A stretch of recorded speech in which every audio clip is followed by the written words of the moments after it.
Welcome to Leka Eto Speak YouTube channel. Thanks for watching. Please don't forget to subscribe. Lovers all over the world, welcome to our YouTube channel. Update eléyìí a tún mú wá. Update nípa history bí àwọn ṣe pín Kuwara mọ́ North Central, bí àwọn part of Kogi State bí wọ́n ṣe ń fi apá dánú pé ìyà ń jẹ àwọn, pé ilẹ̀ Yorùbá ni ó yẹ kí wọ́n pín àwọn mọ́, pé àwọn tí wọ́n jẹ́ Northernland pé wọ́n yan àwọn jẹ, pé minority ni àwọn jẹ́ ní Kogi pẹ̀lú Kuwara. So ẹ jẹ́ ká gbọ́ àlàyé, ká gbọ́ analysis tí àwọn tí wọ́n jẹ́ ọmọ Yorùbá tí wọ́n wà ní Middle Belt, like Kogi and Kuwara, ká gbọ́ analysis tí wọ́n ṣe. Because wọ́n sọ wípé Ilorin pé wọ́n fẹ́ Islamize gbogbo Kuwara State tí ó dẹ̀ yẹ kó rí bẹ́ẹ̀, pé gbogbo àwọn nǹkan yìí ló ń dá problem, ló ń dá wàhálà sílẹ̀. Gẹ́gẹ́ bí ẹ ti mọ̀ pé àwọn olóyìnbó máa ń pè ní tribalism, pé gbogbo àwọn nǹkan yìí ni ò jẹ́ kí ìgbé ayé ìrọ̀rùn, ni ò jẹ́ kí ìfọ̀kànbalẹ̀ kí ó jọba ní Kuwara State, pé Ilorin yẹn gangan kí wọ́n ti fẹ́ Islamize ẹ̀. Wípé kí ló fà á tó fi jẹ́ pé ọba tí ó wà ní Ilorin nìkan ni ò mọ̀ dé adé tó jẹ́ pé láwàní ni wọ́n ń gbé. So gbogbo àwọn ọ̀rọ̀ yìí náà ni àwọn tí wọ́n jẹ́ ọmọ Kuwara, tí wọ́n jẹ́ ọmọ Kogi Middle Belt ni wọ́n gbé yẹ̀wò nínú àwọn fídíò yìí. Ẹ jẹ́ ká gbọ́ àṣírí bí àwọn olóṣèlú wa bí wọ́n ṣe manipulate gbogbo àwọn nǹkan wọ̀nyí tó fi di pé wọ́n sọ di game òṣèlú, tó fi di pé wọ́n fẹ́ pawó sí àpò ara tiwọn. So ẹ̀yin tẹ́ bá jẹ́ fiwáṣíwá ìjọ ẹ farabalẹ̀ kẹ́ ẹ bá wa gbọ́ àwọn àṣírí tó jáde nínú àwọn fídíò yìí. When Divided tells you he's a Yoruba man, I know you accept it. So my question to you is that what makes Nigerian Undivided a Yoruba man?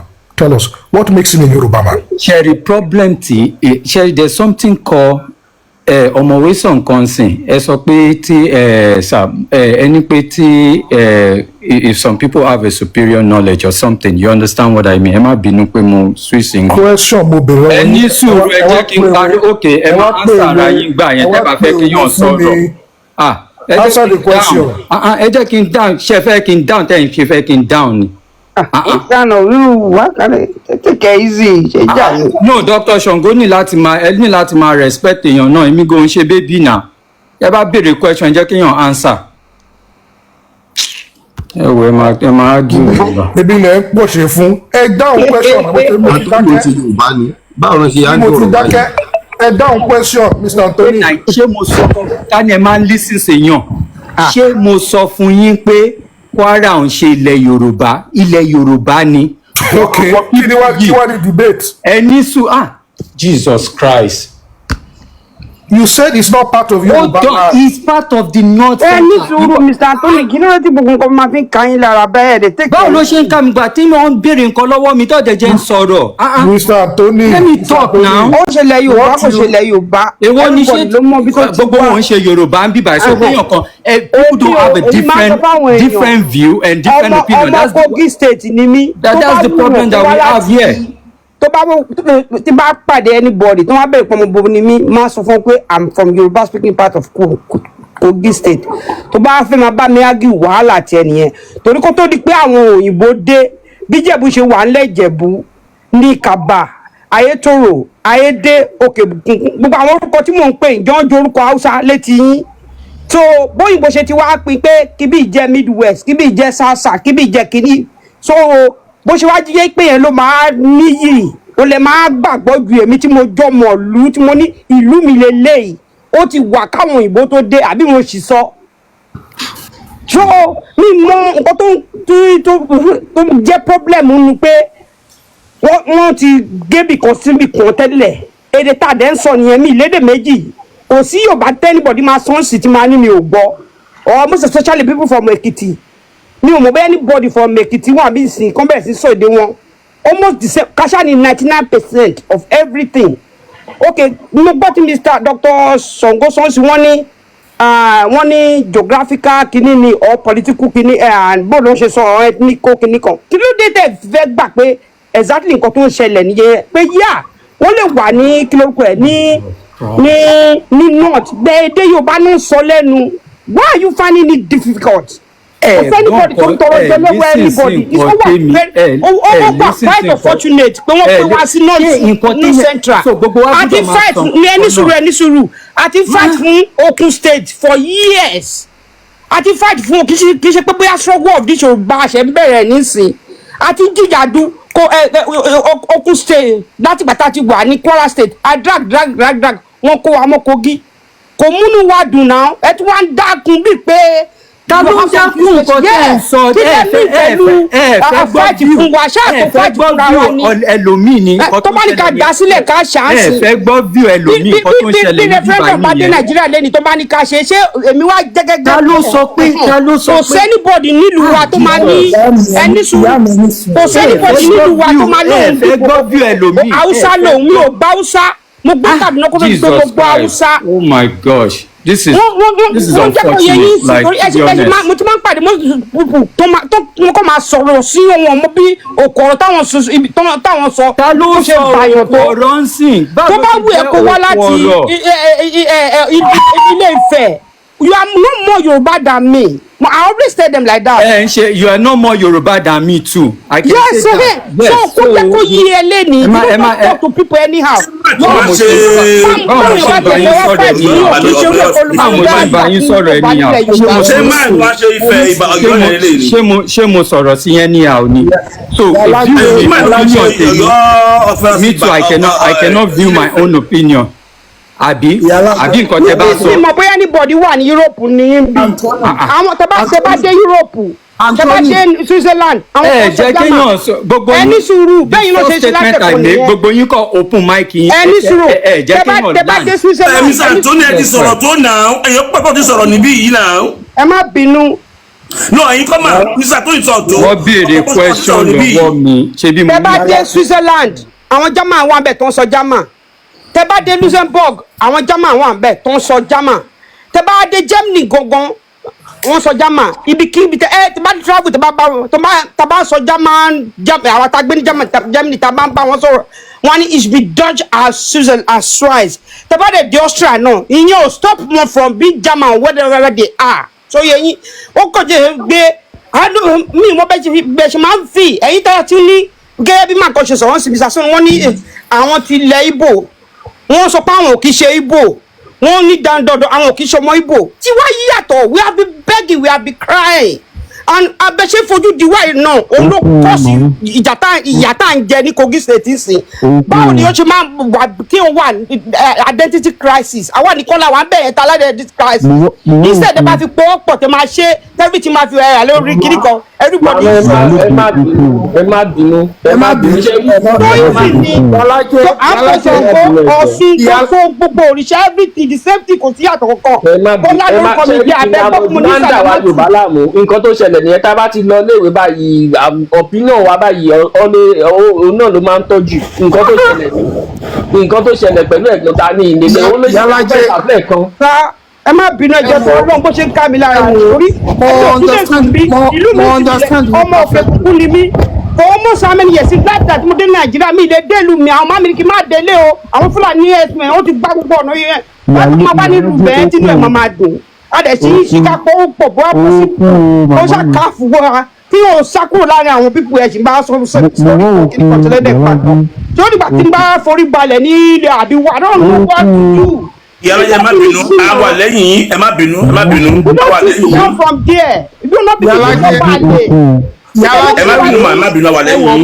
Mo understand bẹ ṣe ń fi mo understand yìí perfectly because ṣé tí rí àwọn èèyàn wa tó wà ní Kogi àti towards end of Kuwara wọ́n believe pé àwọn Yorùbá ti neglect àwọn wọ́n ti fi wọ́n lẹ̀ fún Fulani so kí ni yẹ ó máa ń dùn wọ́n gidi gan.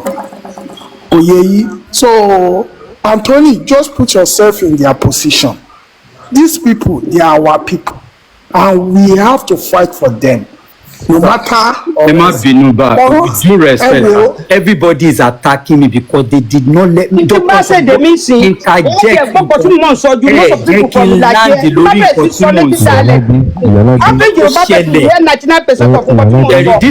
is miscommunication.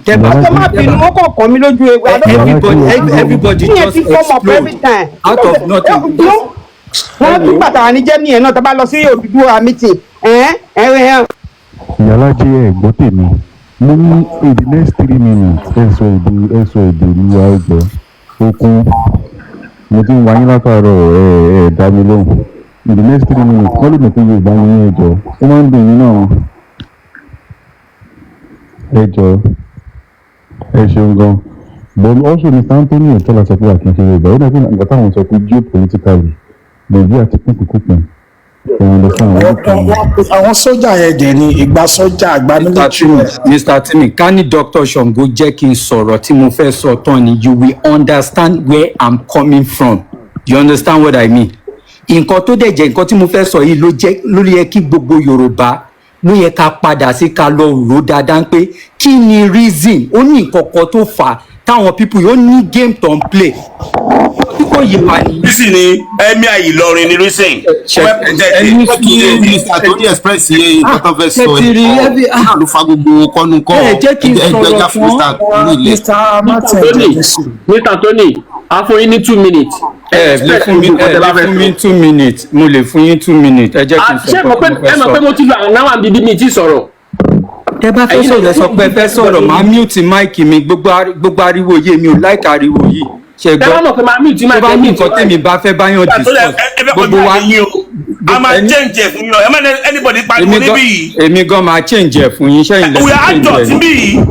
ṣé fọlá wà níbí yìí. ẹni sùúrù ẹni sùúrù ta ló disrespect yín ẹ̀yin lẹ́ ẹ má nípa pariwo. ẹ̀yin ní sà ẹ̀yin ní mo bá yín argue látàárọ̀ I just gave my own submission my view and everybody just unmute their mic and start when Dr. Shango did not even allow me to land.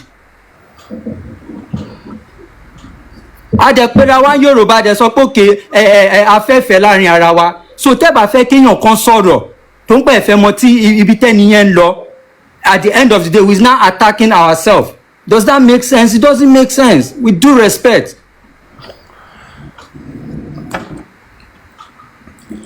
Ṣé mo débí báyìí mo sọ fún yín pé àwọn Ìlọrin ò ṣe àwọn èèyàn Ìlọrin ò ṣe Yorùbá ni. Àbẹ́yìn nìkan lẹ̀ ń jà fún Yorùbá ni. Ṣé mo yẹ ìgbà tá à ń lọ káàkiri tá à ń jà fún ilẹ̀ wa káàkiri láàrin àwọn pípù yìí. Ṣẹ́yìn go mọ̀ ní Mr. Martin. Ẹ wá ń sọ̀rọ̀ bí pé mo jẹ́yàn kan tó yẹ pé mo were against Yorùbá. Ní pé mo mọ̀ nǹkan tí mò ń sọ.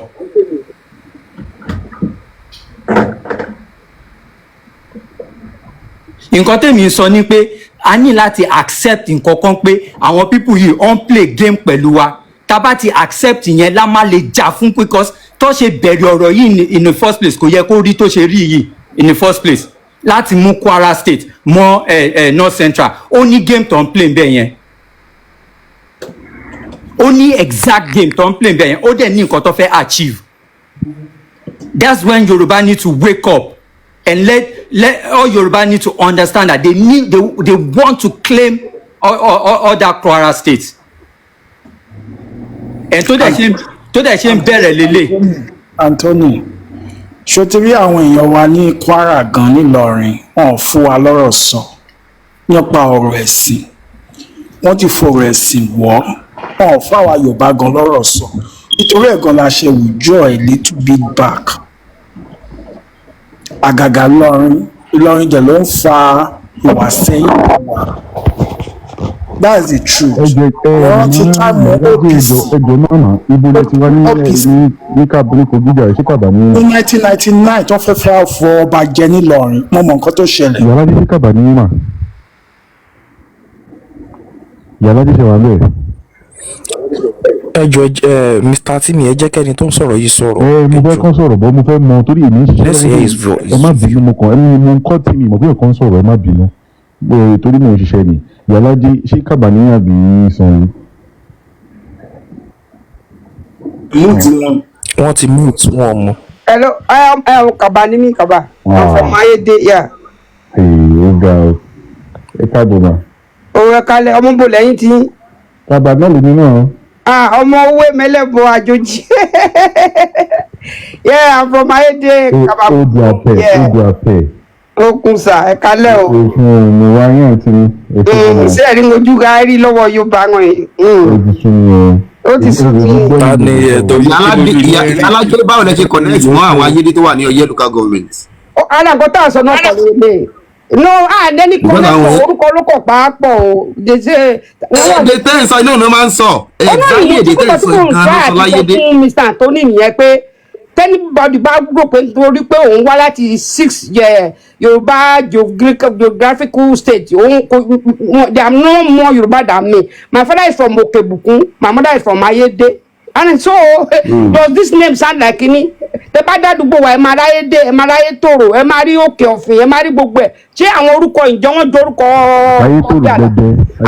mo dẹ̀ gbọ́n pàtẹ́yìn kan sọ̀rọ̀ pé Ilorin or whatever pé mode of dressing yẹn wà affect ọ̀dọ̀ wa o tẹ́ bá sì dọ́dọ̀ wa normal fìlà everything ó sì kódà gbàtà wà ní Kwara state yẹn a máa ní problem pẹ̀lú àwọn ará Ìlọrin yẹn gbàtà Kwara state a máa ní problem pẹ̀lú torí ẹ̀sìn ti sọ̀rọ̀ dàn kan míì a máa fi wọ́n ṣe yẹ̀yẹ́ malam la máa ń pè wọ́n àbí obomo my dear brother a máa fi wọ́n ṣe yẹ̀yẹ́ gbà yẹn pé àwọn ará Ìlọrin malam la máa ń pè wọ́n gbà yẹn náà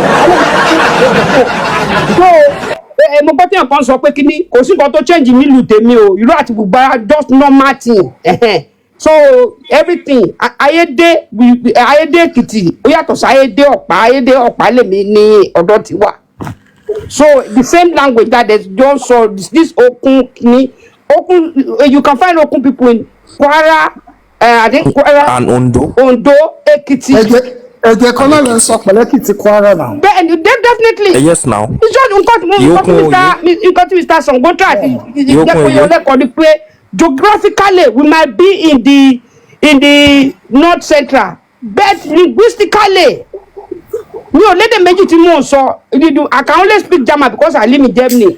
I can speak Hausa because my parents were in Kaduna those days. If I hadn't traveled to Kaduna mi máa gbọ́ àwọn Hausa díẹ̀ tí mo gbọ́ that is it. When àwọn èèyàn wa tó wà nílùú wa tó ń gbé lábúlé tó ń bá wá sí city wọn lè gbédè mí ju èdè wa that is it. There are some wáyé pé mo ń pa anybody tó bá súnmọ́ àwọn èèyàn wa there are some villages in my place that just 5 minutes to Ekiti or wherever in Kwara Ekiti state 10 minutes àwọn popsi mi lóko ní Ekiti state wọn tí ó dẹ̀ kí ṣe under Kogi state mọ́ wọ́n á fẹsẹ̀ ẹnu wọ́n mìíràn lónìí o oko mi lẹ́kìtì kìmìrè tí ó kú ní pé oko wọn tó wà lẹ́kìtì wọ́n á sọ fún wa pé táàlẹ̀ ìjọba bẹ̀rẹ̀ àwọn mìíràn oko tẹ̀kìtì tó ń lọ lónìí o àwọn ti mọ̀ pé kì í ṣe oko àdúgbò wa so kí òun wá láti rú wo báyìí kí ká máa gbọ́ sórí ojoojúmọ́ kan wa ní kìnìkan Yorùbá ó máa ń dùnyàn ó máa bí ọkọ púpọ̀ pẹ̀lú nǹkan tó ń ṣẹlẹ̀ ń sìn àti wọ́n á gbọ́n sí pé Yorùbá for the first time the collective Yorùbá body ó dàbí pé wọ́n fẹ́ máa gbọ́ bá ṣe ń jẹ̀rora èèyàn kan á tún wá lóhùn pé fẹ́ máa gbọ́ sórí kan anything can happen o anybody téèyàn bá sọ anything sí kó má bí inú bó ṣe ń ká wa lára ni. ẹ má bínú Ìyálájé ẹ jọ Nigerian divide ẹ kí n come down fún Jake Boy olóòfà sókè ẹ kí n bọ́lẹ̀ fún kánẹ ẹgbọ́n mi dáadáa kò sí nǹkan tó yẹ kó dùn yín bẹ́ẹ̀ number one as a Yorùbá everybody gbogbo wa tá máa gbọ́dọ̀ sórí table ọ ní kòwé jẹ́ tẹ̀yìn àgbọ̀ ní ọmọdé gbọ́n àgbà gbọ́n la fi dá lè fẹ́ ti yẹ yín mà so tí a bá sọ̀rọ̀ nǹkan tèmi sọ pé ẹ jẹ́ ká lọ sí ibi tí ọ̀rọ̀ yìí ti lọ wá ẹ understand ma. mo gbọ́ yín. ká lọ síbi tí ọ̀rọ̀ yìí ti lọ wá a máa mọ ibi tí a ti máa bẹ̀rẹ̀ ìjà èmi ò sọ pé àwọn tó wà ń Kwara òun ṣe Yorùbá òun ṣe ilẹ̀ Yorùbá ni láti bẹ̀rẹ̀ láti ìpìnlẹ̀ ilẹ̀ Yorùbá ni ṣùgbọ́n àwọn ará bíbà ọ dágbọn kọ́lọ́kọ́lọ́ ọ dẹ̀ fẹ́ gba èrò ilẹ̀ yẹn nǹkan tó fẹ́ ṣe nìyẹn lọ́ fi mú wa mọ́ ẹ gbàgbé ọ̀rọ̀ ẹ̀mí àyè lọ fi bẹ̀rẹ̀ tọ́yẹ̀ máa mú ẹ̀mí àyè wọn máa mú lọ díẹ̀ díẹ̀ máa bí Tinubu ṣe wà lórí oyè ń sìn sẹ́yìn rò pé kò ní nǹkan tó lè ṣe é sí àbí Nàìjà kọ́ la wà ní. kò sí nǹkan tí Tinubu fẹ́ ṣe Tinubu is not the kò rọrùn báyìí o. Babangida wà lórí ọ̀rọ̀ tí kìíní jẹ́ capital Delta State lè nílé nítorí ìyàwó ẹ̀ kí lẹ́yìn wà lórí òye ò lè ṣe. Ìyálájé is not the lawmaker ma. Ìyálájé tẹ bá béèrè lọ́wọ́ mi Tinubu lè ṣe nǹkan bó kò ń ṣe nísìn.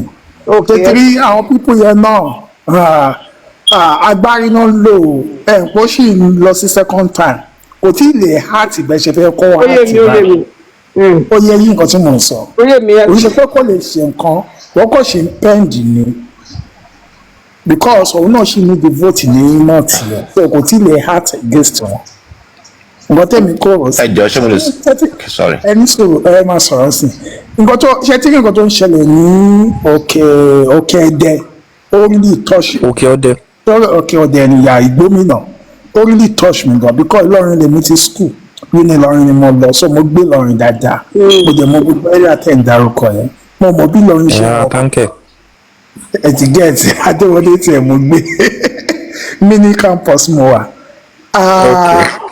So ọ̀rọ̀ tó ń ṣẹlẹ̀ so mo ní family friend kan tó ẹ pélé wọn mo gbé throughout bàbá ìyí ẹ̀ wọ́n mọ̀ mí àwọn ọmọ ọ̀kẹ́ ẹ̀dẹ́ ni kódà gan mo ti ń pè látànà tí mo ti ń rí bínúùsì yẹn ṣe ń lọ kò tí gbàgbọ́ mi so ọ̀rọ̀ yẹn really touch me gan ẹ̀mí gan mo really interested in that because a gbọ́dọ̀ máa wò ó kó máa lọ báyìí Ọlọ́run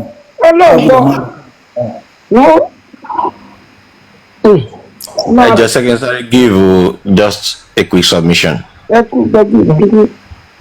All right, ṣe Ìyálájé ẹ má bínú màá kásáré sọ two things kí n tó bọ́ sórí nǹkan tí mo fẹ́ sọ gangan màá suggest kẹ́ má lọ sórí site àwọn ọmọ Igbo yẹn mọ́ wọn gbádùn o fún tẹ́fẹ́ sọ ń bẹ̀ o. ó ti mi ibẹ̀ mo ti rí tẹ sẹ́gbẹ́sẹ̀ ìsinmi mo ti kó ń bẹ̀ látẹ̀kọ̀. àwọn tí wọ́n block mi ní nígbà tí mo fẹ́ tí mo wá gòkè wá láti wá support wọn block mi bẹ́ẹ̀ ni o wọn lè gbọ́rọ̀ kò sí nǹkan tẹ́fẹ́ bá wọn sọ wọ́n block mi ni. ó máa ń ká wọn lára olóòláyé wọn bí. ó máa ń ká wọn lára so kò ní di you can't convince them they are damaged from childhood. ẹ̀fọ́ máa dá àwọn yẹn lóhùn. they are damaged from childhood kò sí nǹkan tẹ́fẹ́ sọ fún wọn. Mr. Anthony side bullet wa lọ́sùn. sá ọmọ Pétu Ìjẹ̀ṣà ni mí. ok ti Ìjẹ̀ṣà ok ẹ ṣe now ohun tí mo fẹ́ sọ ni because a kàn ń sọ̀rọ̀ lọ́rin for me lójú mi ò bí mo ṣe rí sí o èèyàn máa ń fi báwo ni ṣe máa ń pòwe yẹn nu tó máa ní pé akọ́kọ́ máa lé ẹlẹ́yọ̀rọ̀ lọ́nà ká tó fàbọ̀ fàdíẹ̀ ni ọ̀rọ̀ lọ́rin wà complicated nǹkan tó máa jẹ́ towards the last issue tá a lè resolve ni now ohun tí mi fẹ́ suggest nípa because àwọn ọmọ ara bíi ibi tí mo ní kẹ́ máa lọ́mọ yẹn wọ́n tún ti ń wọnú àwọn towns wa lọ láti máa ra lẹ̀ ń bẹ̀ láti máa build ń bẹ̀ gbogbo wọn ṣe ń lé wọn lẹ́kọ̀ọ́ náà ń wọ bòmí lọ láti lọ máa ra lẹ̀ tán lọ ń kọ́lé síbẹ̀ so Ìyálájé mo gbọ́ bẹ́ẹ̀ ṣe ń sọ̀rọ̀ ìlú òyìnbó lẹ́yìn náà wà èmi náà ti wà ní òyìnbó ti pẹ́ a ní the restructuring ìlú yẹn lọ́dọ̀ tiwa o lọ́dọ̀ tiwa now kí ni mo fẹ́ suggest mo ti kúrò ní Naija ti pẹ́ àti 2002 mo ti kúrò so mo lò bí ọdún mẹ́rin ní UK mọ́tà mo wá ń sìn mo ti wà mọ́tà ń sìn ó ti pẹ́ gan since 2006 mo ti wà permanent mọ́tà mọ́tà ni mo wà. ọ̀nà family nǹkan. àdúpẹ́ lọ́dọ̀ náà so ohun tí mo fẹ́ suggest ni pé ṣe rí tá à ń talẹ̀ fáwọn ará bíi gan a nídìí láti talẹ̀ fún wọn láti sùn two ni pé màá dẹ́ suggest bá a ṣe lè ṣe two ni pé tá a bá gbélé fún wọn pa àfilé rent ìlú òyìnbó lẹ́yìn náà wà Ìyálájé tẹ́ bá gbélé fún ẹnìkan kò ní ẹ̀tọ́ láti mú ẹnìkejì wá sínú ilé yẹn láì sọ fún ẹni tó gbélé fún. bó ṣe rí lóyìnbó. ibi tó tiẹ̀ ká bẹ̀rẹ̀ fún wọn nìyẹn o ò lè gbalé yàrá kan àbí kó gba yàrá méjì fún pé ìwà àtìyàwó àbíwọ nìkan kó wá lọ káwọn mẹ́jọ àwọn mẹ́sàn wá kó wá kó gbogbo àwọn akéwì wọn fi invade wa exactly bẹ́ẹ̀ láti kọ́kọ́ bẹ̀rẹ̀ fún wọn restructuring yẹn bẹ́ẹ̀ láti kọ́kọ́ bẹ̀rẹ̀ fún wọn tí méjì bá gbalé méjì ló máa wà ń bẹ́ẹ̀ mi lè gbàdú méjì lọ nígbà tí ò bá ra àwọn ọmọ ìlú ẹ̀ mọ́ tí ò rí kó wọn wá sọ́dọ̀ wa mọ́ ibi tá a kọ́ tá a ti kọ́ wọn máa restrict wọn nìyẹn. wọ́n fún wọn kan wọ́n complain seriously pé àwọn kiri ilé gbà mọ́ wọ́n complain dábàá wọn là. ẹ ṣe and ìgbà tí mo wà lẹ́kọ̀ọ́ yẹn náà mo notice nǹkan kan wọ́n máa ìgbà mi wà tán máa ń la wọ́n á gba ṣọ́ọ̀bù ní face me I face you wọ́n á wá la lẹ̀kùn sí corridor tó bá la lẹ̀kùn síbẹ̀ wọ́n á gba yàrá kan ní corridor àbí yàrá méjì àti ilé ní o àti ṣọ́ọ̀bù ní o gbogbo àwa dilé papọ̀. àwa di kan yẹn náà. àwa di kan à ń láti ṣòfin yẹn náà tó bá gba ṣọ́ọ̀bù o ò lè sùn bẹ̀ o ò dẹ̀ lè la yàrá kó wá lálẹ̀kùn kó wá máa gbàbẹ̀ wọlé síra wọn. tá a bá bẹ̀rẹ̀ sí ní ṣe àwọn òfin yẹn ẹ rí i pé gbogbo gàràgàrà wọn yẹn á dínkù. gẹ́gẹ́ bẹ́ẹ̀ lè ṣe mọ̀ Ìyálájé ìlú òyìnbó àwọn òní tí wọ́n bá fẹ́ ra lé ní ọ̀dọ̀ wọn bí o ní àwọn ilé kan tó máa ń pè ní freehold which means pé ìwọ ló máa nílé ìwọ ló máa nílẹ̀ ní space títí ẹ̀ àwọn kan wà tí ì ṣe freehold àṣebẹ̀ sí ní tabamọ́tẹ̀ máa talẹ̀ fún wọn gan pé ok ojú owó apá àwọn ẹni tó fẹ́ talẹ̀ tó bá fẹ́ talẹ̀ fún wọn ta pé ilé ló fẹ́ ta o ilẹ̀ tó ń ta yìí mo ta fún ẹ fún bí 20 ọdún ni after 20 ọdún àbí ọdún 15 máa gbà lọ́wọ́ ẹ̀ ilẹ̀ yẹn wàá máa san rẹ́ǹtì lórí ilẹ̀ yẹn so wípé ilé tó bá kọ́ lórí ẹ̀. ẹ wá bí mo kàn fẹ́ make announcement kan ni ṣe lè bá wa mute àwọn moderators lè bá wa mute Sunday Ali ó ń disturb comment section yẹn pẹ̀lú àwọn ọ̀rọ̀ ìsọkúsọ. oní ẹtẹ bá ní the other group àwọn Ìgbò yẹn tẹ bá bí wọ́n ṣe ń sọ̀sọ̀kúsọ ń bẹ̀ mo surprise nígbà tí mo rí bí pé mind tún débi kò jọ gàgà tún kò jọ kìíní mi mọ bí tó ti wá bóyá ní Fúlàní mi mọ bí tó lòun ti wá. Sunday Ali àti Kurasta. kò ṣe yẹ ìkan náà wà ń bẹ̀ tó ń sọ kọ́tọ̀kọ́tọ̀ látẹ̀kan mo ní the other group tí mo ti tèmi àti ti. nígbà tí ọmọ Yorùbá ẹgbẹ́ mi ṣépè fún mi nínú comment. ọmọ Yorùbá wo ló ṣépè fún yín. ọmọ Yorùbá mo mọ̀ náà ṣe bí ọpẹ́ fúnra rẹ̀ mo mọ̀ dáadáa náà mo máa ń follow mi dáadáa. ṣe rí. ẹbí tòun náà. sọ̀rọ̀ ń pa yẹn o. you new team too now. ẹ fi pé mo deserve. èmi ò rí yẹn. mo deserve ṣe ti rí ẹ rí yẹn ẹ dẹ̀ sọ pé ká máa gbìjà ara wa ṣe ti rí.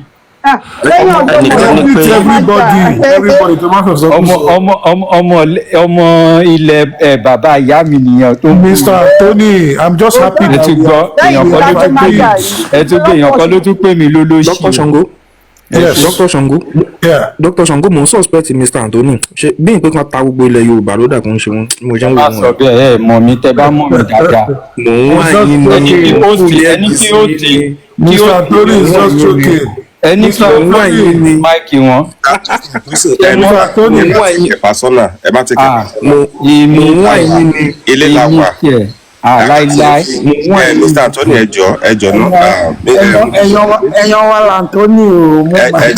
mo kí gbogbo ilé o mo kí Dr. Shango host everybody. mo ń wá yín ní ẹjọ́ ṣe rí nǹkan tó ń dùn nǹkan tá a sọ lálẹ́ báyìí nǹkan tó ń dùn àwa tá a súnmọ́ náà tì yẹn òun lẹ́fẹ̀ẹ́ gbọ́n mẹ́nu báyìí o tó dẹ̀ jẹ́ pé mo wish láti view àwọn èèyàn náà sí.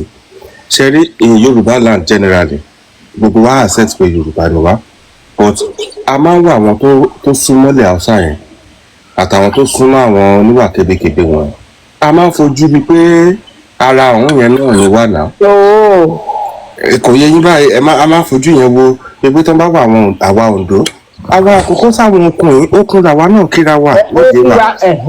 okùn bá mi o.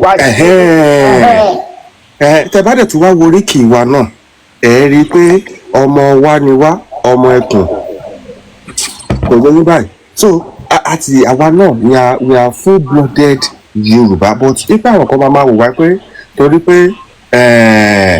wọ́n trace àwọn lineage ọba kan. ẹ máa ráwọn kan látọ̀sùn tó wọn máa bóńdó àtẹ̀kìtì pé òun kì í ṣe Yorùbá mo ti rí táwọn Ọ̀ṣun ti sọ pé kí lorúkọ ẹ̀ Oǹdó Èkìtì Ìlàjẹ ẹ̀dá àwọn yẹn kì í ṣe Yorùbá. wọ́n ní Yorùbá ni wọ́n ṣùgbọ́n Yorùbá tó ní kọ́má Yorùbá tó ní kọ́má ni wá so tó bá dẹ̀ wáwó lọ́wọ́ Yorùbá tó ní kọ́má ẹ̀ ló fi ṣe commissioner for finance Ajáṣin.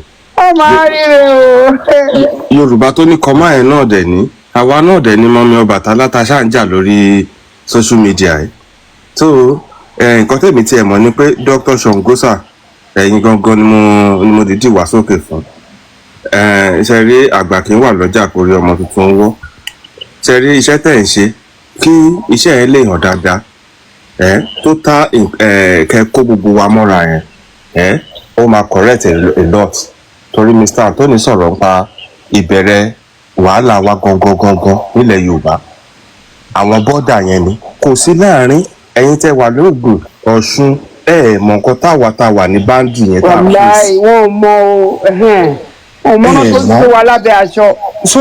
so tá a bá ń sọ̀rọ̀ lórí social media gbà mí a mọ tẹ̀rín wa a mọ̀ bí Ọlọ́run ṣe fi ilẹ̀ jíǹkì wa a dẹ̀ mọ ohun àlùmọ́ọ́nì náà tọ́nà fi jí òkè wá gbogbo bẹ̀rẹ̀ a dẹ̀ mọ effort náà tí àwọn forefathers wa náà tán lè historically olóòlù àkókò ló ti wá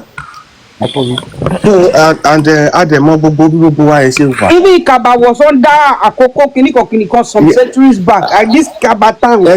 ẹ ti kí mi ma ohun tí àwa ń pè fúnra ẹ ti sọ ẹ ní explanation. àbàtẹ ń wo tọrọ tí wá sí okun la máa ń kíra wa mo ní ẹ ti sọ slang wa ẹ ti sọ connectivity wa ẹ need láti sọ̀rọ̀ mọ́. ọlọ́run máa jẹ́ kéèyàn ò ṣì rìn.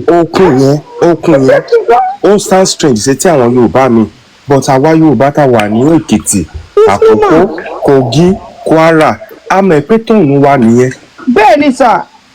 àmọ́ 100% so ṣẹ́rí oneness wa ó máa help wa a lot because àwọn invaders wọ̀nyí àwa tá wà lẹ́nubodè la mọ̀ wọ́n. bẹ́ẹ̀ ni sà. àwa tá wà ní bọ́dà yẹn la mọ̀ bó ṣe ń lọ bí yu Yamiri bí yu Fulani any one of them. Àkókò nígbà tí tó kúrò Nàìjíríà Àkókò lọ́dọ̀ wa àwọn Fulani kidnap sójà náà colonel for that matter láyé Àkẹ́tì kẹba lè mọ boldness tó ń lọ bẹ́ẹ̀ kẹba ìmúlẹ̀ ṣe wide tó tẹ́ pé tẹ bá ń rìn bò míì láàrin Àkókò sí Kogi tẹ bá ń rìn bò míì wàhálà ìtàn bá yin bọ́ǹbù láwọn bò míì kò sí bí ìgboro ṣe fẹ́ gbọ́ ṣá kò sí bí wọ́n ṣe fẹ́ gbọ́ gbòòrò torí ilẹ̀ yẹn ibẹ̀ yẹn ilẹ̀ ti tẹ́jú jù ṣá. so ṣe rí mo fẹ́ jẹ́ kí ẹ understand Mr. Anthony sọ pé àwọn èèyàn ń ṣe Yorùbá Mr. Anthony sọ pé ilẹ̀ wọn ilẹ̀ tó wà bẹ̀rẹ̀ pé báńdì wa pé kò ṣe jẹ́bà ló wà but nǹkan káà tó ń sọ ni tó ń tà láti put lójú tèmi ni pé a ní láti understand àwọn invaders wọ̀nyí a ní láti understand tactics tó ń lò tó fi penetrate sí wa before we can talk about we defending our coast and defending of our coast lies in the hands of all those Yorùbá with comma ìlàjẹ lórí omi tí Gàbó enter outside Nigeria. Mr. Ola in the north. Mr. Ola ẹ jẹ́ kí sáré respond to say now Mr. Atolika correct me when he spoke the first time he said that those areas used to be Yoruba land. They are no longer Yoruba land. That's what Mr. Anthony said. So historically. That's what he said. And I told him he is wrong. You understand? So there's nothing wrong with what I said. So the fact is that geopolitical regions are not the same as ethno-linguistic identities. Then, I gave you an example of European people that speak different language in another country. So this is why I asked the question. About the Belgium, listen, one saw French in bed, one saw they want part of the Belgium, no, one saw German. Okay, ma. We have about 5 countries that speaks German in Europe. Okay, whatever they mean to tell you I'm a German from here, I'm making it. That is international level. I like being by Takasi Wabike, Ekogi, Makogi. So this is why I deliberately asked Mr. Anthony about his very good friend, long-time friend, I believe, Undivided. You know, if Mr. Anthony knows that Undivided is a Yoruba man, what makes Undivided Yoruba man? Because it comes from Yoruba land.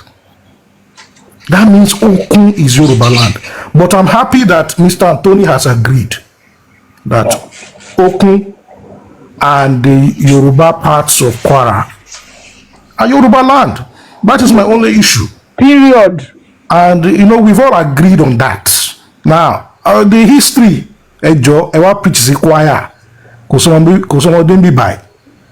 I am conversant of the history.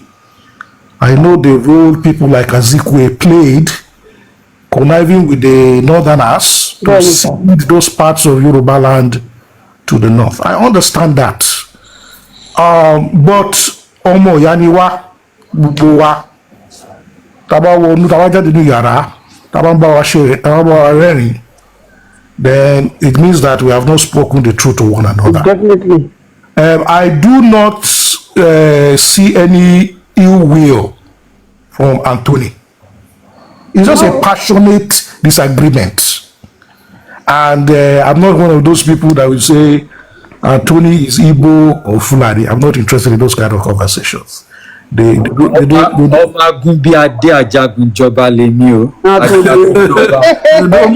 merit response. So mo ṣe Yorùbá tó rìn láti bí anywhere. Ọmọ Agunbíadé Ajagunjọba. Okay, we have heard you.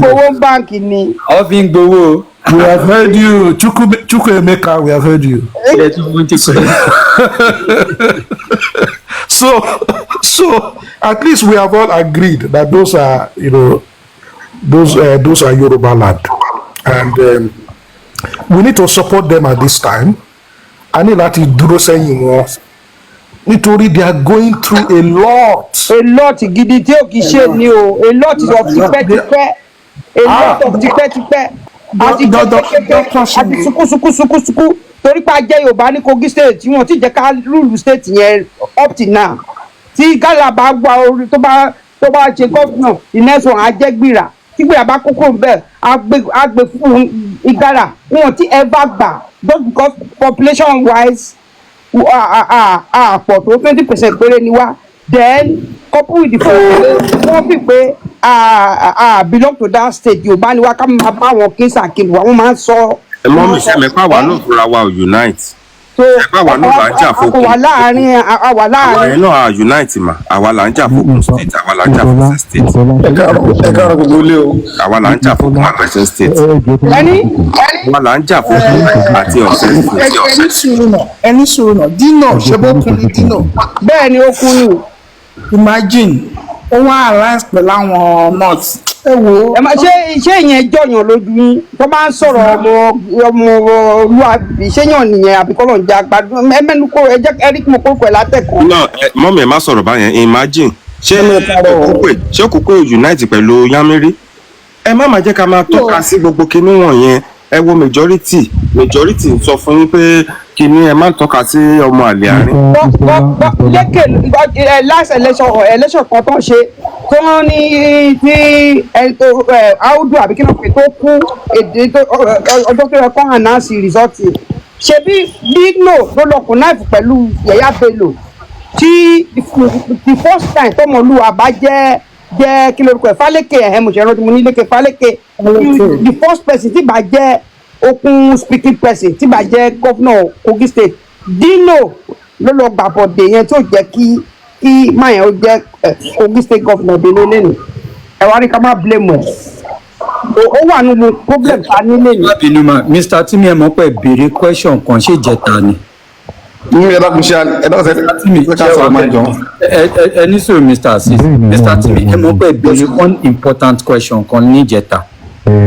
ẹni tó bá gbé Nàìjíríà question yẹn ibẹ̀ ló yẹ kẹ́ ti máa mọ̀ kọ́ tèmi sọ àwọn people yìí mọ̀ by law lọ́dọ̀ wọn tó bá fẹ́ lọ sí court lẹ́nìí ó ti yé yín tó bá ní kó pín Nàìjíríà sí ọ̀nà tó bá ní kó pín region yẹn kí n kà lọ fún regional government right by law àwọn people yẹn máa claim Kwara state mọ́dọ̀ ara wọn ni ó ní nǹkan. everybody máa lọ fúnra ẹ. ẹni sùúrù by law by constitution by law àwọn people yìí gbọ̀ngàn ẹ fọ́nrán pẹ̀lú ọgbọ́n ojú ti là. máa ṣe rí máa àwa la ní láti wo gbogbo kí. kò lè rí bẹ́ẹ̀ mọ́ ojú ti là gbogbo yẹn. ẹ má sọ bẹ́ẹ̀ máa ṣe bí Mr. Timi mọ reason tó fi béèrè ọ̀rọ̀ yẹn ní ọjọ́ yẹn. Anthony by law ọ̀hún refers to constitution right. Yes.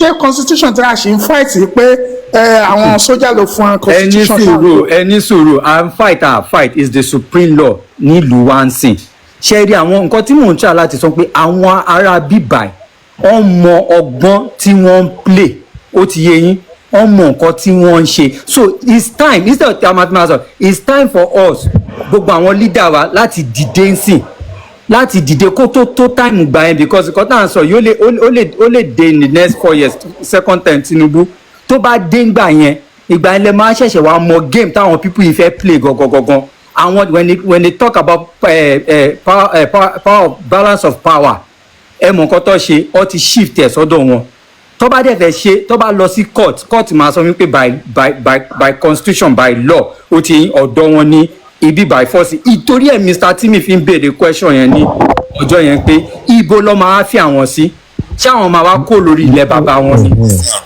Mr. Anthony, problem kọ́ nìyẹn.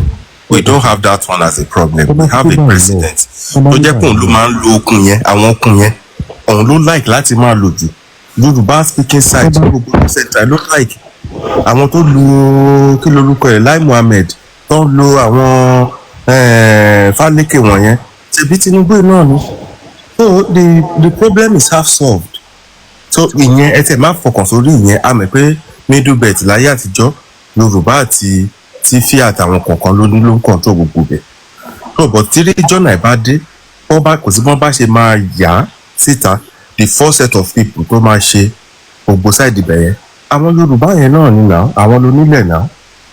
wọ́n á ṣe referendum wọn náà wọn bá tí Kwara bá ti agree wọ́n lè bá south west máa lọ. wọ́n ti ẹ̀ nídìí láti bá south west wọ́n ní láti bá anybody everybody mọ boundary ẹ̀ wọ́n mọ̀ pé Niger ló pín everybody. bẹ́ẹ̀ni. Niger yẹn dẹ̀ ní jẹ́bà gbogbo kinní wọ̀nyẹn wà so tí Niger yẹn tán bá design ara wọn as middle belt àbí orúkọ tán bá pera wọn tán dẹ̀ kò láìpẹ́ láwọn tí fún wọ̀nyẹn àwọn àtàwọn tó wà ní gbogbo plateau gbogbo access wọ̀nyẹn. we form a unity tó jẹ́ pé kò di dandan kán dúró tì wá wọ́n mọ̀ pé àwọn tiwa tó ń ṣọ́bodè gbogbo bẹ́ẹ̀ náà nìyẹn so kò fi bẹ́ẹ̀ sí mọ́ṣẹ́ issue lọ títí lórí. mo ní question o the former regional government are practice ní 60s ibo ni Kwara belongs to.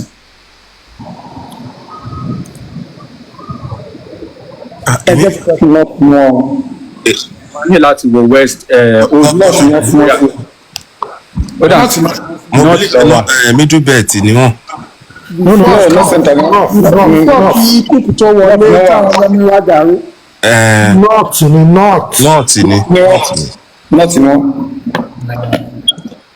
nǹkan ti wọ́ wa. mọ́mí ìjọ can I talk ma. ẹ sọ̀rọ̀. Thank you ẹ ṣé mo dúpẹ́ orúkọ tèmi Taofik so ọmọ Ọ̀ṣun ni mí but I live in Thailand I'm a lecturer here. Program tó máa ń gbọ́ tipẹ́tipẹ́ bọ̀ mo sábà ń sọ̀rọ̀ bọ̀ mo rí i pé ọ̀rọ̀ tẹ́wọ̀n à ń báyìí ọ̀rọ̀ tó yẹ pé wà very very important ni kọ́lọ́ dákun sanu wa nílẹ̀ Yorùbá sẹ́rí ọkọ ní ọ̀rọ̀ jẹ́bà yẹn tí máa ń gbọ́ ní ìsúnpá ẹ̀ máa ń bà mí nínú jẹ́ gidi gan because àkọ́kọ́ jẹ́bà ọ̀hún sí nílẹ̀ yẹn kò kí sì lu Fúlàní àtọ̀ tẹ́bá wo bí wọ́n mọ̀ sí wọn bẹ̀rẹ̀ tẹ́bá wo yàtí wọ́n fi jẹ́ ọba jẹ́bà yẹn ọba yẹn máa ń pariwo every time yàtí wọ́n fi jẹ́ torí kó di ẹrù bí ẹ máa lọrin kó gbé lọ ilé ẹjọ́ kó ló ń di tún ọba jẹ́bà kó lò nílẹ̀ and then òun kọ́ ló nílẹ̀ yẹn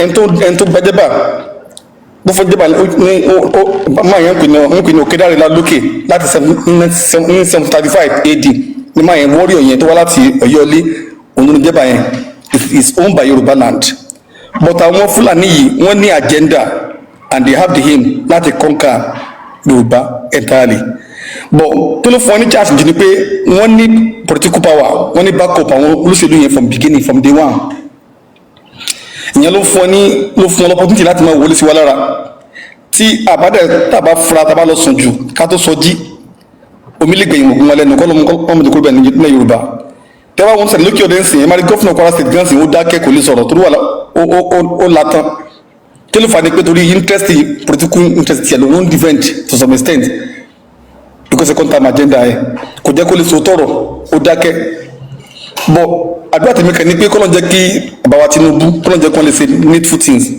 ní second time wọn I know for now wọ́n lè dákẹ́ kẹ́mọ́sọ anything wọ́n lè ní plan lọ́kàn ọlọ́run ló máa ná wọn bọ̀ tọ́yọ́ kàn máa jẹ́ ọmọ Yorùbá gidi wọn ò second time yẹn gbà tán wọ́n pé àwọn tí ń lọ ó yẹ kán lè gbà wá lẹ́lẹ̀ kán lè tún àwọn kan tó kó tó di máa pẹ́ and then àwọn ọ̀dàlẹ́nu wa náà pọ̀ àwọn oníjẹkújẹ àwọn afẹnuhalẹ̀ bí adìẹ àwọn yẹn náà tó ń ba ilẹ̀ Yorùbá jẹ́ kọ́lọ́n dákun Yorùbá kó àwa ní kọ́lọ́mọdé kó má gbòdàlẹ̀ bọ̀ tí a bá lè tó lè wá tó dáadáa tábàlà lójú kan náà táwọn tó jẹ́ ọba wa tọ́jú ọba Yorùbá kí tó má lè defend ilé wa láti lè wa wọn ní àríwọlé fún wa láti kó wa lẹ́rú because àwọn tó sọ pé Ondo state kan àkókò kan pé sọmọ Yorùbá àwọn eléyìí òpònú ni wọn o àti Ondo state ni àti Ìkàrẹ́ ni àtàkókò ni àtìlájẹ ni Yorùbá ni wọn tó fi débè ni ifu gan ní àwọn ìṣèkiri ìṣókò ìròyìn náà they are still Yorùbá ọmọ Yorùbá láti gbogbo wọn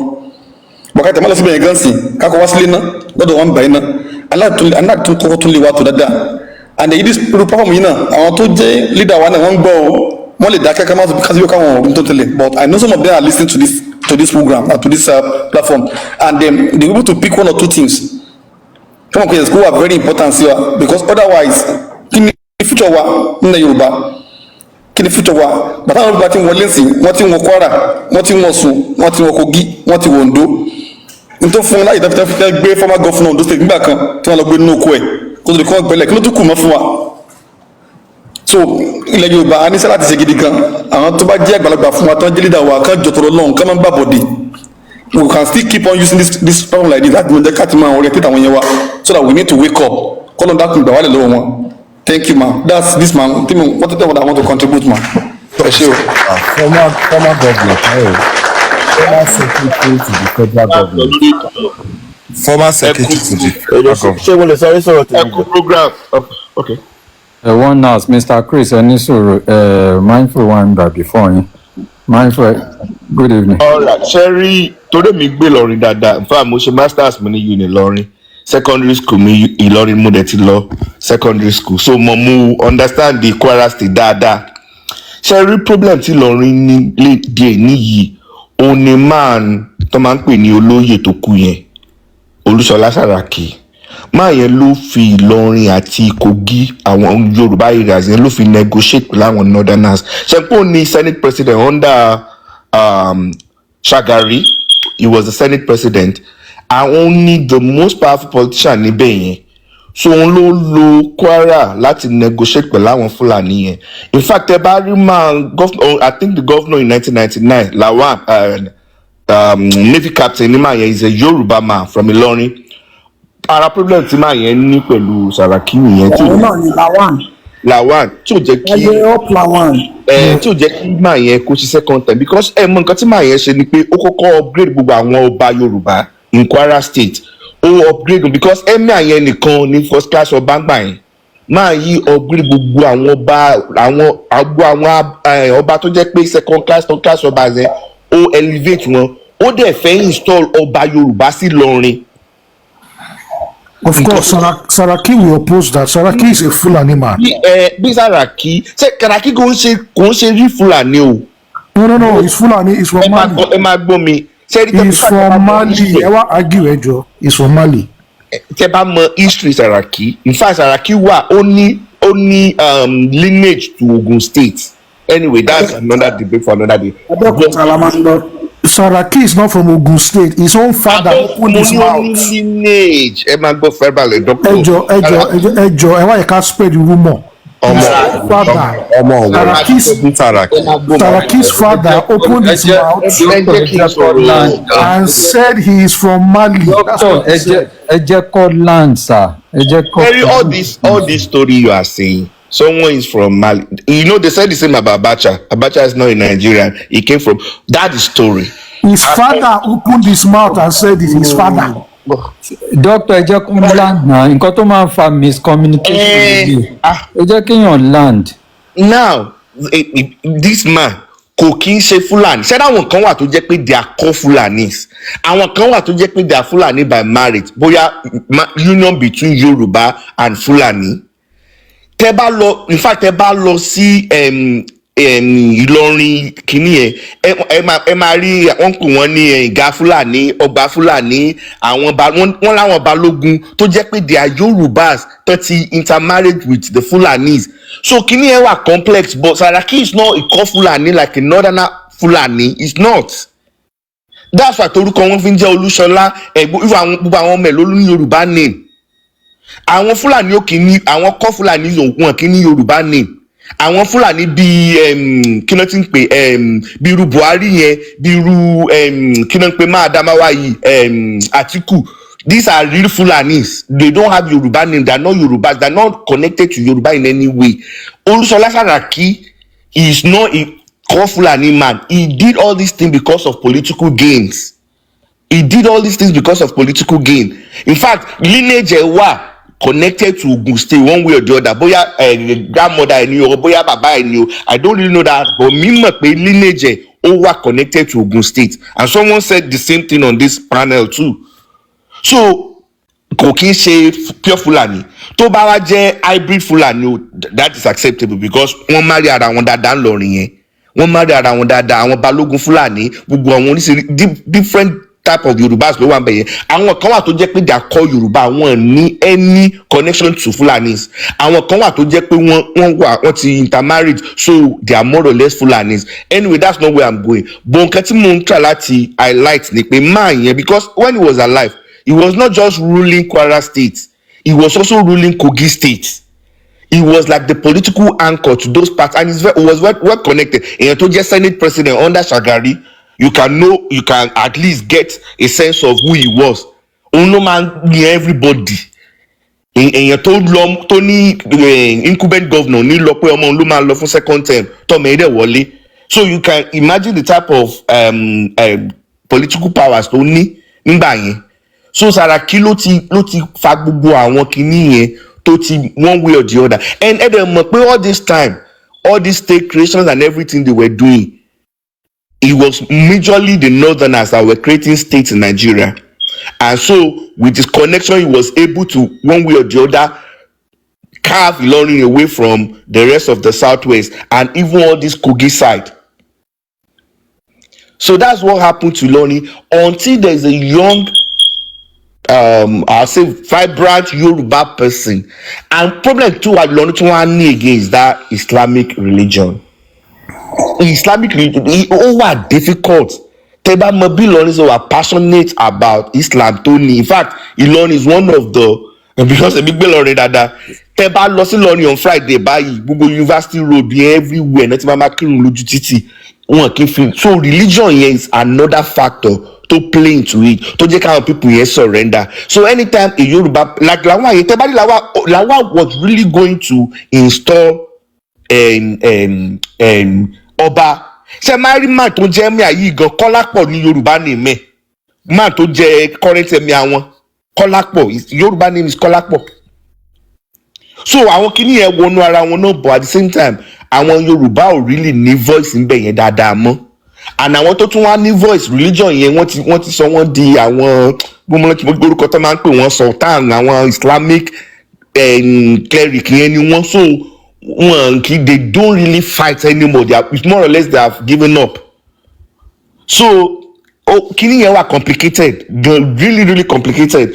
Political will láti win. Like I love what someone said, pé government tó wà bẹ́ẹ̀ sí kò kí ń sọ̀rọ̀, because tó bá sọ̀rọ̀ jù they will push him out. Kò ní ṣe second term. All these àwọn balógun Fulanis, they will push him out. And àwọn cleric wọn náà, they are Islamic clerics. Àwọn yẹn náà wà very strong in Ilorin. That's another challenge. Ilorin are different from the rest of Yoruba land. In Yoruba land now, you know when we were talking about Sharia, how quickly the thing fizzled away because we Southwesterners, we don't care for that. But Ilorin were heavily into that Islamic culture. So once you are grounded, our Balogun Fulanis are very strong. Our Islamic scholar, they are very powerful and strong. And when they were loyal to the emir, that's another thing. So even if you as a Yoruba person, you are trying to say, maybe they one way or the other, they demoted them again. Anyway, let me submit. Say that's my own opinion on it. Láti undo it. I don't know how they're going to do it. Ṣé mo lè respond sí nǹkan tí bàbá yìí sọ? Ẹ má bínú sí mi, ẹ má bú mi o, ẹ má ṣépè fún mi o, ẹ má ṣépè fún mi. Pẹ̀sọ̀lẹ̀ ṣẹ́rí ẹjọ́ mo fẹ́ báàkì máa yìí, mo fẹ́ báàkì máa yìí. Ẹ ní sùúrù sà, ẹ máa báàkì wọn ẹjọ́ sà. Dr. Shangoson kankan is right. Baba Saraki is from Mali. Simple. Mame is from Isenyin in Oyo State. Simple. Ó wà nù biography Babe Olúṣọlá Saraki. That is it. so nǹkan tí mo sọ ní àwa Yorùbá ká máa wà careful nítorí èèyàn ní orúkọ Yorùbá nínú orúkọ ẹ̀ kò mean pé Yorùbá ni. You know, the reason why Saraki behaved the way he did is because ọmọ Fulani ni. Ọmọ Fulani kẹ̀ ó máa ṣe nǹkan tó máa mú èrè wá fún èèyàn ẹ̀ kò ní ṣe nǹkan tó máa mú èrè wá fún èèyàn Yorùbá. So kole, it's not very difficult. Some of these things are very simple. Please, let's stop saying that Olusola Salaki is a Yoruba man. No, he is not a Yoruba man. Omo Fulani ni, his grandfather is from Mali. Ejo, gbogbo ẹni tẹ́ ń gbóhùn mi, vital information nìyẹn.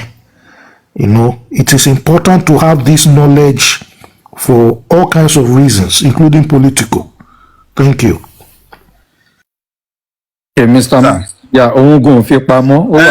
Ẹ dákun ẹ̀yin ọmọ Yorùbá ẹ má ṣépè fún mi o. Ọ̀rọ̀ mi lè má bàyín nínú. Ṣẹ́rí Ìlọrin yẹn, èmi máa ń jù wọ́n dànù ni. Ẹ mọ̀ pé ìlú tó súnmọ́ àlùjọ náà ni. Ìlú tó súnmọ́ àlùjọ náà tó máa ń gbà lọ sí ìlọ máa ń gbà sí Medina. Èmi ò rí tí wọ́n ro ṣẹ́rí ilẹ̀ Yorùbá tó kù yẹn ni mo wà interested in. Tá bá fẹ́ negotiate, èyí tá máa fi win la máa negotiate. Èyí tó bá lé ń bẹ̀ mentality àwọn Ìlọrin ó ti di àlùjọ náà. Yorùbá à ń ṣe mi ò ṣe oníṣẹ̀ṣe o, Christian ni mí. A kì í discriminate. But àwọn yẹn jàǹjàwí èmi ò fẹ́ wà lálẹ́ Yorùbá o. Tá a bá kún wọn mọ́ra akọ́rọ̀ mérò. Wá sí Ìlọrin ilẹ̀ wo ló wà ní Ìlọrin gan? Kẹ́rìtì máa ń change aká àgbàpá àti fún wọn níyẹn. Tèmi nìyẹn tèmi nìyẹn bí n sọ pé Yorùbá o. Mi jẹ́ mọ́ kan o. Èmi kàn wo jọwọ́jú Yorùbá ni. Mo máa ń wọpọlọ wọn ní àwọn ará Ìlọrin yẹn. Àwọn ló súnmọ́ àlùjọ náà. Àwọn jàǹjàwì tó máa lọ lu àwọn oníṣẹ̀ṣe nílé. Ẹ má mú gbá má ṣe gbá. Èmi ò fẹ́ wàhálà o. Ṣẹ́rí ilẹ̀ yẹn ilẹ̀ ojú 2 plot lọ. Ti Ìlọrin yẹn. Ká fún ẹni àwọn kó máa mú lọ. Ṣẹ́rí gbogbo okun yẹn Èkìtì tó jẹ́ ibẹ̀ yẹn tóbi wọn gbọ́ débẹ̀ yẹn. Àwọn yẹn gan ni tájẹ̀tì wọn. Jẹ́bà àwọn ẹni tájẹ̀tì wọn. Ṣẹ́rí ẹ̀yin ará Ìlọrin ẹ má bínú mo kí yín o. Ẹ lọ sí àlùjọ náà ẹ má kó wá lára bá wa nílé bíi. Ẹ lọ ṣe Fúlàní yín lọ yẹn. A máa pàdé lálùjọ náà. Tèmi nìyẹn o. Ẹ má bínú ẹ má ṣépè fún mi o. Èmi kàn wùdọ̀ wájú Yorùbá ni. Àwọn yẹn di Boko Haram. Di Boko Haram. Everybody ṣe sí tiẹ̀. Àwọn yẹn wọ́n lè pàtó ẹ̀ Muhammed. Mr. Watt ẹ ti gbà pé Kwara ni mí ni. Àbí o. Mi sọ pé Kwara mo ní Ìlọrin. Ṣé rí ní Kwara yẹn a nílẹ̀ Yorùbá ní Kwara. Èkìtì wà Kwara. A máa gbà á. Àwọn ṣe ní Ìlọrin táwọn yẹn àwọn ẹni wàhálà wa á jù wọn dànù bí jìgá ni. Kókó ní kúkú wọn lọ.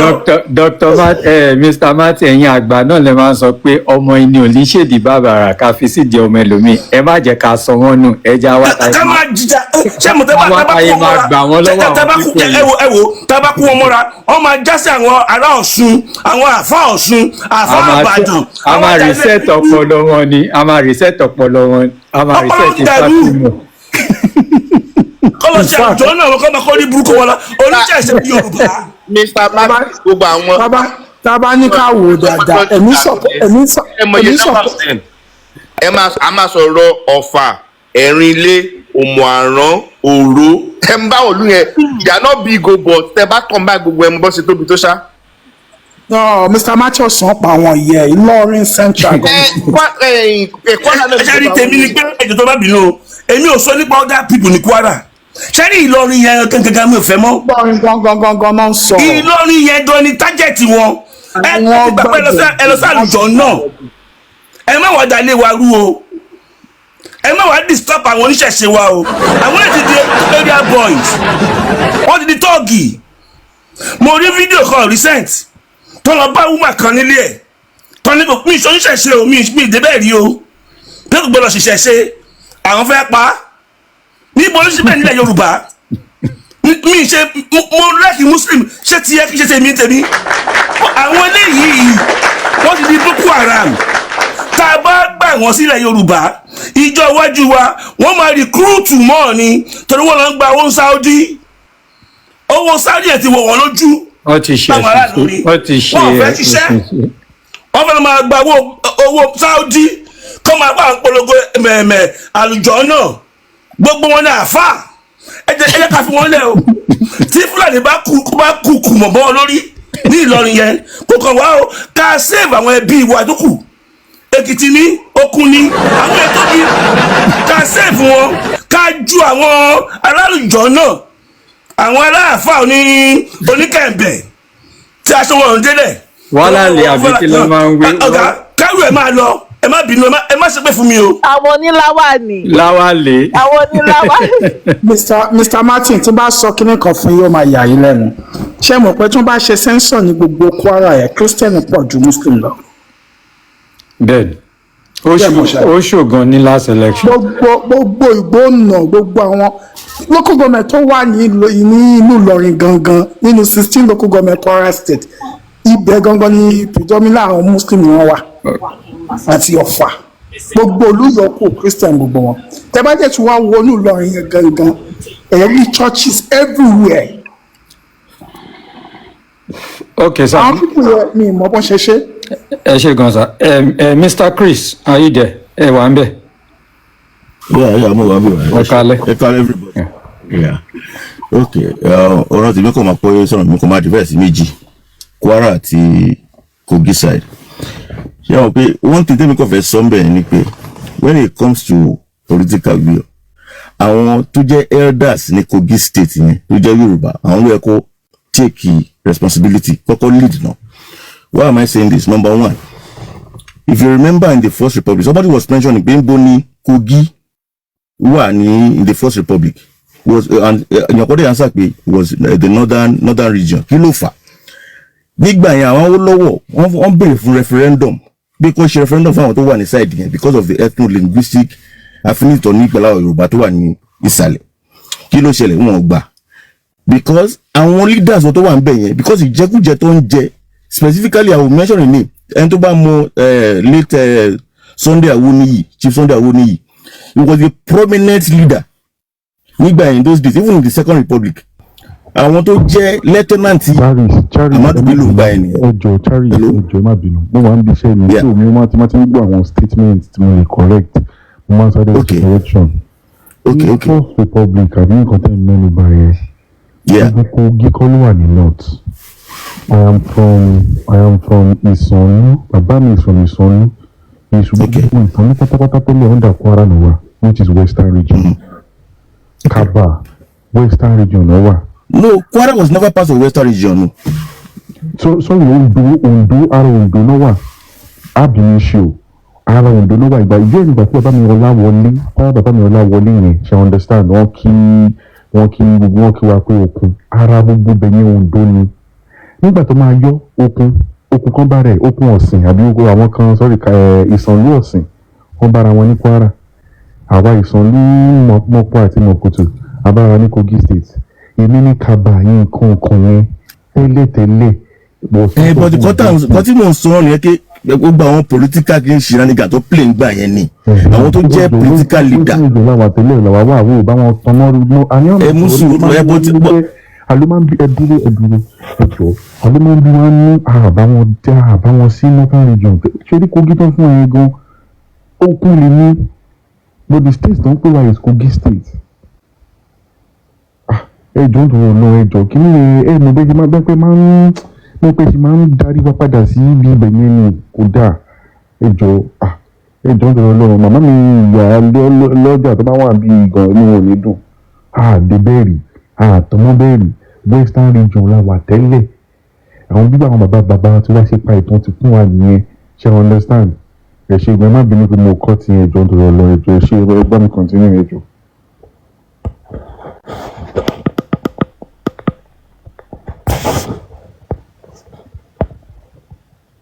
Continue sir Mr. Chris.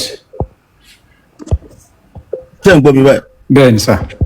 Yeah, ẹ má bínú gba tí wọ́n fi bẹ̀rẹ̀ sọ pé àwọn belong síbi kan àwọn kan mú talking points wọn lápá kan ni but we are talking in generality a larger portion of the Yoruba area tó push to the north because àwọn tó jẹ́ political leader wọn gbà yẹn no dey give example àwọn yẹn ló jẹ́ lieutenant sí Amadu Bello tó oppose gbogbo nǹkan táwọn lọ́wọ́ fẹ́ ṣe ń gbà yẹn wọ́n oppose vigorously gan gbà yẹn ni ara nǹkan tí wọ́n ṣe wà káwọn gbọ́ àwọn side yẹn wá sí western region nìyẹn at least ká ní gbogbo ẹni ṣẹlẹ̀ ń gbà yẹn opposition tá wà ń sìn gbogbo ò ní ṣẹlẹ̀ ṣe understand because number one nǹkan tó ń rí jẹ́ ń bẹ̀ yẹn dẹ́.